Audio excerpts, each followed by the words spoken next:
जय हिंद दोस्तों, कैसे हैं आप लोग। आशा करते हैं आप लोग अच्छे होंगे।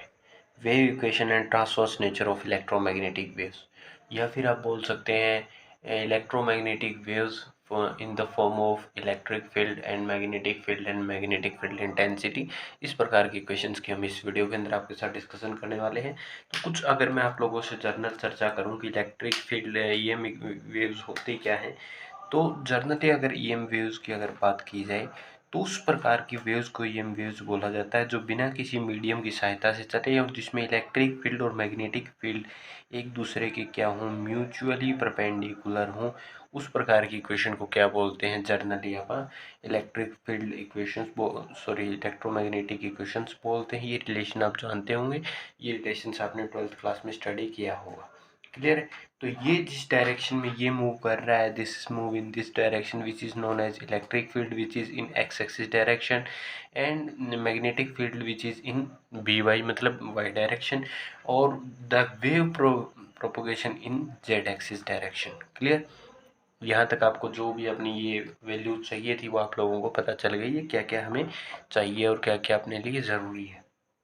तो अब अगर हम वेव इक्वेशंस की बात करें तो अपने को जिस रिजल्ट तक जाना है वो रिजल्ट की आवश्यकता क्या है, वो हम देखो ये दो इक्वेशंस के ऊपर बेसिकली जेड एक्सिस क्यों, क्योंकि जिस एक्सिस में वो प्रोपोगेशन कर रहा है 1/c² इज इक्वल टू में कर्ली स्क्वायर ई इंटू में कर्ली टी स्क्वायर। एक तो ये इक्वेशन अपने को फाइंड करनी है number 1 and number 2 equation which we should find that h curly z square is equal to my 1/c² curly square h by curly t square। This equation बहुत equations यहाँ तक हम ये दो इक्वेशंस के ऊपर बात करेंगे और इन्हीं दो इक्वेशंस के रिजल्ट्स को हम निकालने की पूरी कोशिश भी करेंगे।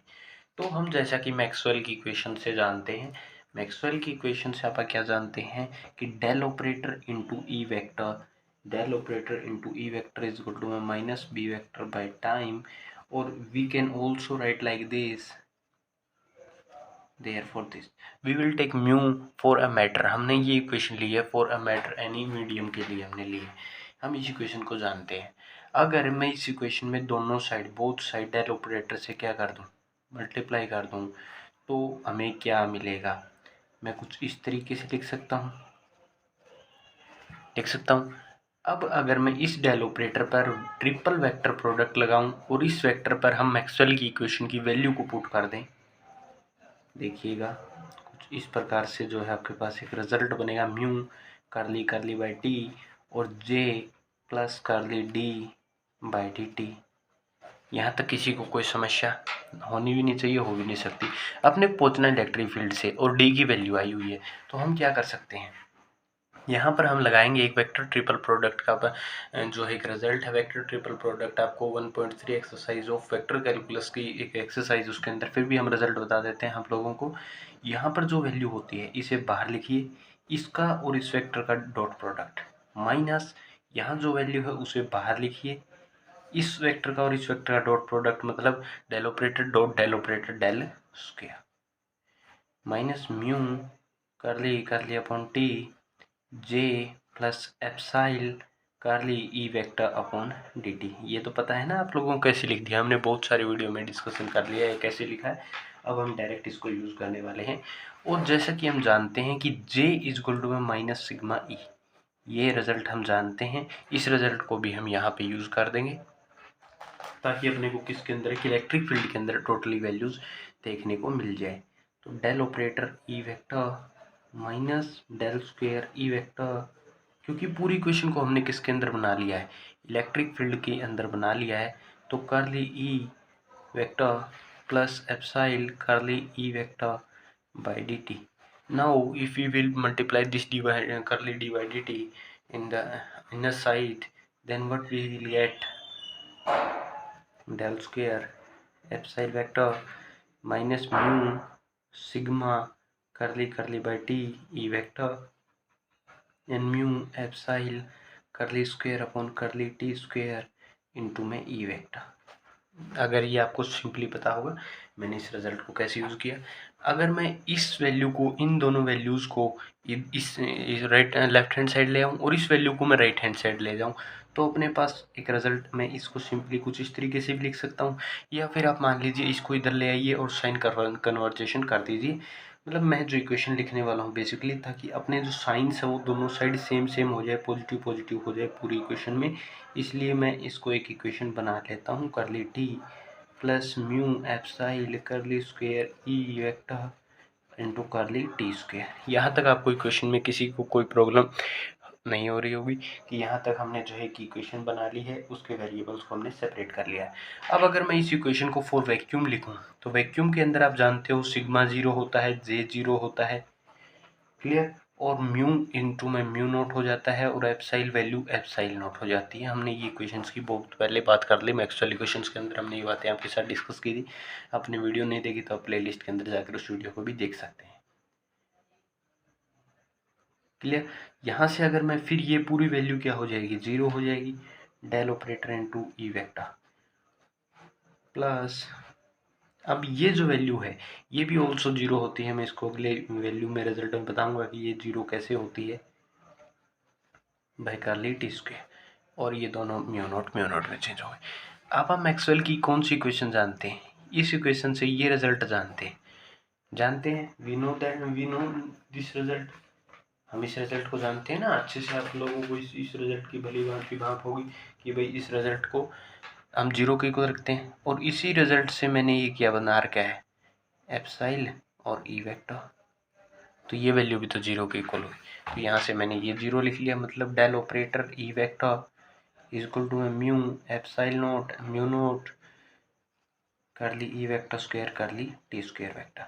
अब यहाँ देखिएगा ये वैल्यू किसके इक्वल होगी, हम रिजल्ट जानते हैं mu naught epsilon note for vacuum, ये रिजल्ट जानते हैं। अगर बोथ साइड स्क्वायर कर दो तो इस साइड से रूट कैंसिल हो जाएगा, तो सी स्क्वायर इज इक्वल टू में म्यू नोट 1 में होगा, और म्यू नोट एप्साइल नोट की वैल्यू क्या आ जाएगी, 1/c स्क्वायर, क्लियर। इस रिजल्ट को यूज़ कर देते हैं हम इधर पे, तो इधर हम इस इक्वेशन को सिमिलर यहाँ लिख सकते हैं, 1/c square is equal to में करली स्क्वायर ई वेक्टर इंटू में करली टी स्क्वायर लिख सकते हैं, कोई प्रॉब्लम नॉट वारी।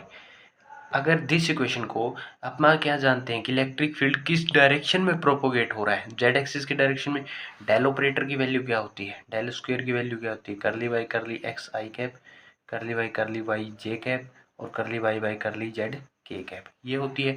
और वाई एक्सिस जेड एक्सिस की डायरेक्शन में प्रोपोगेट हो रहा है, तो हम सिर्फ एक वेरिएबल ले लेंगे, दैट इज जेड, और हम इस इक्वेशन को कुछ इस तरीके से लिख सकते हैं, जेड स्क्वायर इंटू में 1/c स्क्वायर इंटू में करली स्क्वायर ई वेक्टर अपॉन करली टी स्क्वायर। ये जो इक्वेशन है, दिस इक्वेशन इज, देखो यहाँ से मैच होगी अपनी, बिल्कुल क्लियरली मैच हो गई है। हमने किस इक्वेशन का यूज़ किया है, मैक्सवेल की इक्वेशन का यूज़ किया है, जिसमें इलेक्ट्रिक फील्ड आता है। एक्चुअल में इसे मैक्सवेल की थर्ड इक्वेशन भी बोल दिया जाता है, लेकिन कई बुक्स में इसको मैक्सवेल की फर्स्ट इक्वेशन की यूजिंग से भी इसको किया गया है, क्लियर है। आई थिंक आपको इसके अंदर कोई प्रॉब्लम नहीं होगी कि हमने इस इक्वेशन को कैसे निकाला। अब हम इसके बाद ये इक्वेशन निकालने की कोशिश करते हैं। ये इक्वेशन निकालेंगे अपन मैक्सवेल की फोर्थ इक्वेशन को यूज़ कर वो इक्वेशन क्या है, उस इक्वेशन के ऊपर भी हम चर्चा करेंगे अभी। जस्ट देखिएगा, अब हम बात करते हैं इससे अगली इक्वेशन के अंदर कैसे करते हैं। तो मैक्सवेल की इसके बाद हम एक दूसरी इक्वेशन यूज़ कर लेते हैं, जो आप जानते हैं, that's result is equal to में when we will take a medium, when we will take in curly square e vector by T.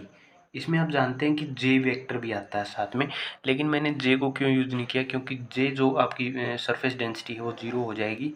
कब 0 हो जाएगी सरफेस डेंसिटी आपकी, जब आप किसके लिए लेंगे, वैक्यूम के लिए लेंगे, तो मैंने वो डायरेक्ट जो है 0 पुट कर दिया। मीन्स मैं इस इक्वेशन को कुछ इस तरीके से जो है इंट्रोड्यूस कर सकता हूँ, एप्साइल करली ई वेक्टर। ये आपको सारी फॉर्म्स आप क्लियर होनी चाहिए, मैं डायरेक्ट यूज़ करूँगा इनको, ये मैक्सवेल की इक्वेशन में मैं समझा चुका हूँ यहाँ, हालांकि मैं दोबारा बता रहा हूँ इस चीज़ को। अब दोनों साइड आपको क्या करना है, डेल ऑपरेटर से क्रॉस मल्टीप्लाई कर देनी है, डेल ऑपरेटर से हमने क्रॉस मल्टीप्लाई कर ली upon t, del operator into e vector. यहाँ से आपको ये वैल्यू आपको क्लियरली जंक्शन हो चुके हैं कि वैल्यू क्या आएगी, और इस पर सिमिलरली आपको क्या लगा देंगे, vector triple product. Vector triple product से जो रिजल्ट आएगा that is this vector minus h del square operator curly और ये जो वैल्यू है ये हम जानते हैं, इससे पिछले रिजल्ट में ही हमने जस्ट यूज़ की है इस वैल्यू। तो आपको यहाँ से क्लियरली पता चल गया कि जे हो गया। और इस इक्वेशन को आप क्या लिख सकते हैं, बाय मैक्सवेल की इक्वेशन को हम यूज़ करके एक इस इक्वेशन को मैं curly b vector upon curly t लिख सकता हूँ। तो सिमिलरली अगर मैं सिमिलर केस करूँ, दोनों इस इक्वेशंस को इस साइड ले आऊँ और पॉजिटिव नेगेटिव खेल खेल लूँ, तो मैं क्या लिख सकता हूँ नाउ। इसके बाद हम क्या करते हैं, हम जानते हैं कि ये इक्वेशन आपकी जीरो होती है। तो इस इक्वेशन को अगर मैं लिख दूँ जीरो के इक्वल, तो किसी को कोई आपत्ति नहीं सर। तो ये पूरी वैल्यू जीरो होगी, दोनों साइड से नेगेटिव साइन कैंसिल हो जाएगा। H vector is equal to में एप्सिलॉन नॉट यूज़ कीजिएगा, क्योंकि हम वैक्यूम में ले रहे हैं, curly square b vector upon t square. Clear? यहाँ तक किसी को कोई प्रॉब्लम, आपत्ति, कोई सुविधा, कोई दिक्कत, कोई खेद नहीं सर। अगर मैं इसको mu naught epsilon not curly square H vector upon t square लिख लूँ, किसी कोई प्रॉब्लम? क्यों? क्योंकि बी इक्वल टू में म्यू नोट एच। तो इस इक्वेशन को अगर मैं सिंपली बताऊं कि ये जो है प्रोपोगेट किस डायरेक्शन में होगा, जेड डायरेक्शन में, और मैं इस डायरेक्शन को कुछ इस तरीके से यूज़ कर दूं और ये पूरी वैल्यू सिमिलरली मैं 1/c² लिख दूं कर्ली स्क्वायर एच, किसी को कोई आपत्ति नहीं। तो ये आ गई अपने पास मैग्नेटिक फील्ड की मैग्नेटिक वेव इक्वेशन। क्लियर है? इसके बाद हम डिस्कस करते हैं transverse nature of electromagnetic wave, कि किसी इलेक्ट्रोमैग्नेटिक वेव का ट्रांसवर्स नेचर कैसे हो सकता है। कि भी ट्रांसवर्स नेचर के सेंस में क्या मतलब कि कोई भी जो वेव है वो इस तरीके से प्रोपोगेट करेगी, म्यूचुअली परपेंडिकुलर प्रोपोगेट करेगी। इस तरीके से आप उसके ट्रांसवर्स नेचर को, कि कोई भी इलेक्ट्रोमैग्नेटिक वेव्स का जो है नेचर दो ही प्रकार का हो सकता है, या तो लॉन्गिट्यूडनल होगा या फिर कैसा होगा, ट्रांसवर्स होगा। तो इसका जो ईएम वेव्स होता है इसका नेचर कैसा पाया जाता है, ट्रांसवर्स नेचर पाया जाता है। इसका प्रूफ पूछ लिया जाता है कई बार 8 to 16 मार्क्स के अंदर, तो उसको हम डिस्कशन करते हैं। इसके बाद पीडीएफ के लिए आपको टेलीग्राम चैनल पर जाना पड़ेगा, लिंक इन द डिस्क्रिप्शन। तो इसके लिए कुछ बेसिक अजम्पशंस हैं जो आपको मानने ही पड़ेंगे पहले। कि मान लीजिए कि ई एक्स जो आपके पास दिया हुआ है वो एक इस तरीके से प्रोपोगेशन दिया हुआ है, और एक्स और टी वेरिएबल है, मतलब एक्स और टाइम एक्स डायरेक्शन में चेंज हो रहा है, ई एक्स इक्वल टू में ये, और इसी को हमने लिख लिया ई इक्वल टू में ई नोट जे ओमेगा इंटू में टी माइनस का जेड बाई सी। कोई प्रॉब्लम नहीं सर। अगर मैं सिमिलरली एच वाई एक अजम्पशंस कर लूँ जो जे डायरेक्शन में है और एच वाई है, और एक्स वाई और टी उसके अंदर क्या है, चेंज हो रहे हैं वेरिएबल्स, और जो बेसिकली एच नोट ई जे टी माइनस जेड सी, यहाँ से अपने को इसमें किसी को कोई प्रॉब्लम होगी नहीं भाई। हमने इस चीज़ को कैसे लिख लिया आपको ये पता होगा। और ये दोनों जो हैं ये एक्स एक्सिस की तरफ है, ये वाई एक्सिस की तरफ है, और दोनों का जो प्रोपोगेशन है वो जेड एक्सिस की तरफ है। ये आपको क्लियरली अजम्पशन हो चुका होगा कि ये एक्स एक्सिस की ओर है, ये मैग्नेटिक फील्ड वाई एक्सिस की ओर है, लेकिन दोनों का अजम्पशन लिया वो किस साइड लिया है, इन द जेड एक्सिस लिया है। अब हम मैक्सवेल की इक्वेशन से क्या जानते हैं कि ई इंटू इलेक्ट्रिक फील्ड किसके इक्वल आएगा, minus b upon d t के, और इसी को मैं लिख सकता हूँ mu h vector upon t. कोई प्रॉब्लम नहीं है, कोई आपत्ति नहीं है। अगर इस साइड को ले हम टेकिंग एल एच एस करें और एल एच एस को सोल्व करें, आई जे के कॉम्पोनेंट लिख के हम क्रॉस प्रोडक्ट की तरह सोल्व करें, तो कर ली बाई एक्स, कर ली अपॉन कर ली वाई, कर ली अपॉन कर ली जेड, और यहाँ कॉम्पोनेंट लिखें ई एक्स ई वाई और ई जेड। यहाँ पे एक प्रॉब्लम क्या आएगी आप लोगों को कि मैं इसको डायरेक्ट ये यूज़ कर दूंगा।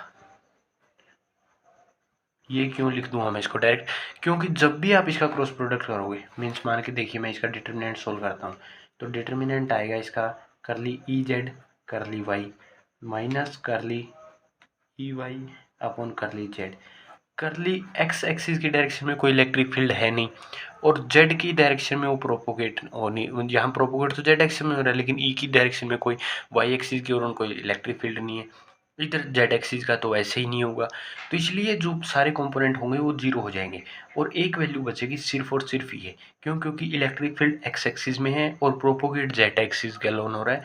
तो ये वैल्यू आ जाएगी, जब भी आप डिटर्मिनेंट सोल्व करोगे आपके पास वैल्यू 6 ही आएंगी, इसी तरीके से 6 वैल्यू आएंगे, लेकिन उनमें से बचेगी एक ही। क्यों? क्योंकि इलेक्ट्रिक फील्ड एक्स एक्सिस की डायरेक्शन में क्या हो रहा है, मूव कर रहा है, और जेड एक्सिस की डायरेक्शन में वो प्रोपोगेट हो रहा है, इस वजह से सिर्फ ये वैल्यू बचेगी। और ये वैल्यू अगर मैं यहाँ पुट करूँ, क्योंकि ये इसी को सोल्व करके तो ये आया है, तो कर ली ई की एक्स अपॉन कर ली जेड किसके इक्वल आएगा, म्यू करली एच अपॉन करली टी। यहाँ से किसी को कोई प्रॉब्लम नहीं सर। अब ई एक्स और ई एच वाई, इसे एच वाई ले लीजिएगा आप। इन दोनों के आपके पास क्या दी हुई है, वैल्यू दी हुई है। यहाँ से देखिए हमारे पास हमने वैल्यू अज्यूम की थी, तो जो वैल्यू अज्यूम की थी हमने z e naught e j omega t minus z upon c, ये ले सकते हैं आप इसके अंदर वैल्यू को। और दूसरी की जो लिखेंगे वो लिखेंगे करली अपॉन करली टी माइनस का म्यू आगे ले लीजिएगा, और करली एच वाई की वैल्यू हम h naught e j omega t minus z by c. यहाँ जो है ये जेड एक्सिस की डायरेक्शन में प्रोपोगेट हो रहा है, यहाँ जो चेंज हो रहा है ये टी की डायरेक्शन में, मतलब टाइम की रिस्पेक्ट में चेंज हो रहा है। तो इसका जो लिखेंगे आप, क्योंकि यहाँ से टाइम का क्या टी कैसे कॉन्स्टेंट रेट होगा, और जे ओमेगा आगे आ जाएगा नेगेटिव साइन के साथ। ये हमने कैसे किया, ये आपको सिर्फ और सिर्फ पता होना चाहिए किसके रूल्स। ये ई नोट क्या हो जाएगा, एज ए कॉन्स्टेंट रेट हो जाएगा। हमने जो है किया है ये differentiation in the direction in the with respect to z. और यहाँ पर अगर हम डिफ्रेंशिएशन करें म्यू और एच नोट बाहर ले लें, और इसका जो डिफ्रेंशिएशन अब जेड बाई सी क्या होगा, एज ए कॉन्स्टेंट रेट होगा, तो जे ओमेगा आएगा सामने, और e j omega t minus z by सी।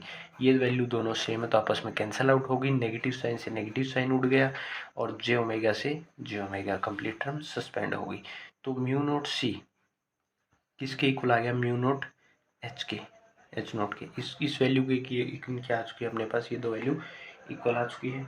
आप लोगों को दिखाई पड़ रहा होगा, क्लियर है। यहाँ से किसी को कोई आपत्ति, अगर मैं इस पूरे को म्यू नोट को क्या ले लूँ, म्यू ले लूँ फॉर ए मीडियम, अगर मैं जूम कर दूँ, और ई नोट एक्स को मैं एक्स ले लूँ, और एच नोट को मैं एच वाई ले लूँ, तो मैं कुछ इस तरीके से इसे लिख सकता हूँ। इस तरीके से मैं इसे कुछ लिख सकता हूँ या नहीं लिख सकता, आप ये बताइएगा। कि मैं इसे इस तरीके से इसी इक्वेशन को ये यहाँ ले गया, मैं इसको डिवाइड में ले आया, मैं इस वैल्यू को ये लिख सकता हूँ, कोई प्रॉब्लम नहीं। अब सी की वैल्यू अपने पास होती है, सी की value under the root mu upon epsilon होती है, इसमें किसी को कोई प्रॉब्लम नहीं है। अगर सी की वैल्यू म्यू नोट एप्साइल होती है तो म्यू ऊपर आ गया, under the root mu epsilon आ गया। अब अगर इसी चीज़ को मैं मैथमेटिकली कुछ इस तरीके से लिख सकता हूँ या नहीं लिख सकता, कि म्यू अपॉन एप्साइल, और अगर फॉर वैक्यूम लिखूँ तो mu naught upon epsilon note, मैं लिख सकता हूँ या नहीं लिख सकता, बिल्कुल लिख सकते हैं। और इसी वैल्यू को अगर सपोज इसी वैल्यू को अगर मैं सी लेट कर लूँ, तो ई एक्स किसके इक्वल आ गया, सी एच के, जो प्रूव करता है कि इसका नेचर कैसा है, ट्रांसवर्स नेचर है। जो भी इलेक्ट्रोमैग्नेटिक वेव होगी वो एक ट्रांसवर्स नेचर की होगी। उसके लिए आपको क्या जंक्शन करना है, अगर प्रूफ करना पड़ जाए, ये दो जंक्शन करने हैं। सिंपली आपको मैक्सवेल की इक्वेशन लेनी है, क्रॉस प्रोडक्ट सोल्व करनी है। इस तरीके से क्रॉस प्रोडक्ट आएगी, वहाँ पे अपना सिर्फ एक कॉम्पोनेंट चेंज होगा, क्योंकि एक्स एक्सिस के अलोन इलेक्ट्रिक फील्ड है और जेड एक्सिस के अलोन प्रोपोगेट हो रहा है, जेड एक्सिस के अलोन वो प्रोपोगेट हो रहा है। और इसी की अगर हम क्या ले लें, फिर सिंपली इसका डेरिवेटिव जेड की रिस्पेक्ट में, इसका टी की रिस्पेक्ट में, दोनों सोल्व किया, अपने पास क्या है, ये वैल्यू आ गई है। मैंने सी की वैल्यू पुट कर दी, और सिंपल मैंने ये इक्वेशन यहाँ से अज्यूम कर ली, सी मैंने जर्नल वैल्यू मान ली कि ये सी है। अब इसे माने ना माने कोई प्रॉब्लम नहीं, यहीं से आप प्रूव कर सकते हैं कि ये कैसी इक्वेशन है, एक ट्रांसवर्स नेचर की इक्वेशन है। क्लियर है, यहाँ से कोई प्रॉब्लम, किसी को कोई भी आपत्ति नहीं होनी चाहिए। तो यहाँ से अपने को पता चल गया कि ये वेव का कैसा नेचर होता है, ट्रांसवर्स नेचर होता है। इसके बाद हम पढ़ते हैं कि ये energy and potential of electromagnetic wave क्या होंगी, उसके ऊपर हम डिस्कशन करते हैं। Energy and momentum of EM waves, इसकी जो है थोड़ी डिफरेंट एक्सप्लेनेशन दी हुई है बुक्स में, वो थोड़ा समझना मुश्किल हो जाता है कई बार।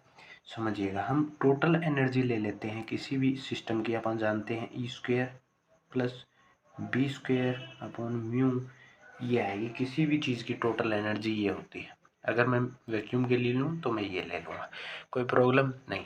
यहाँ तक किसी को कोई प्रॉब्लम होती भी नहीं, वैसे भी होगी नहीं।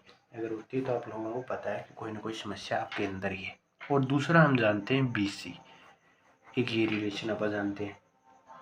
क्लियर है, यहाँ तक तो किसी को कोई समस्या नहीं है।